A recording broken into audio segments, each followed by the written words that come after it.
Hi everyone, my name is Kendrick and welcome to Travel and Live Free. In this video, we're gonna go over the latest news with Etihad now joining Aeroplan as their partner when you redeem your Aeroplan miles.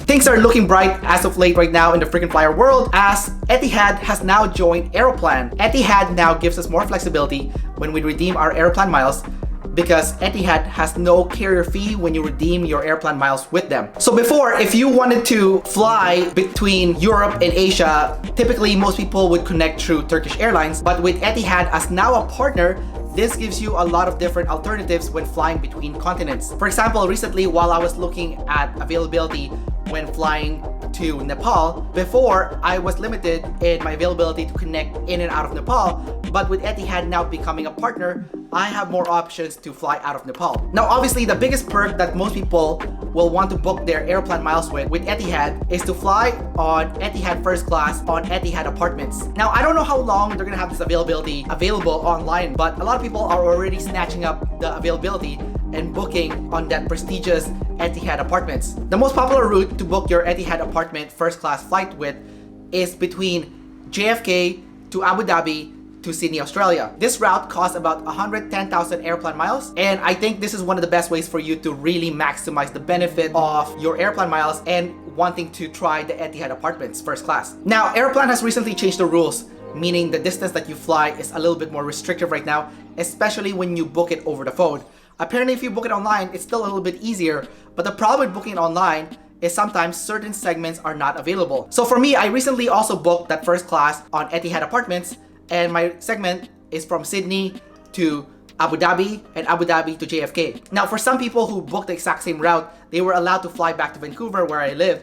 But for me, after speaking to multiple agents, none of them would comply, and they all told me that it's against the rules to do that and they want to follow within the permitted mileage.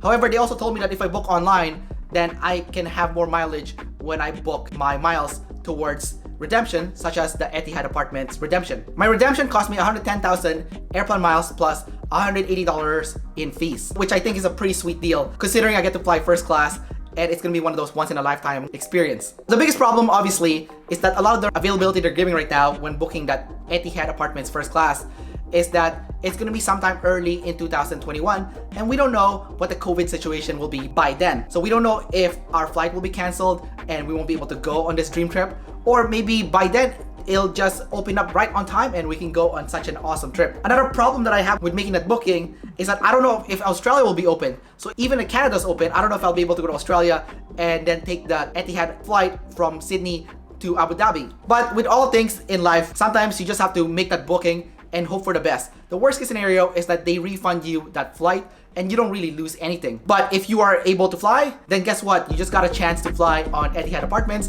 which is a once in a lifetime travel experience that I'm pretty sure no one will ever forget. That's about it for this video. Don't forget to like, subscribe, and leave your comments below. And don't forget to sign up to our Travel and Live Free newsletter, where you can get a 10-step cheat sheet on how to travel around the world. You'll also get the latest tips and strategies on how to save money on travel for Canadians, how to go on around the world travel for Canadians, and how to use travel to get more freedom in your life as a Canadian. You can sign up for the newsletter in the description below. Until next time, I'll see you then.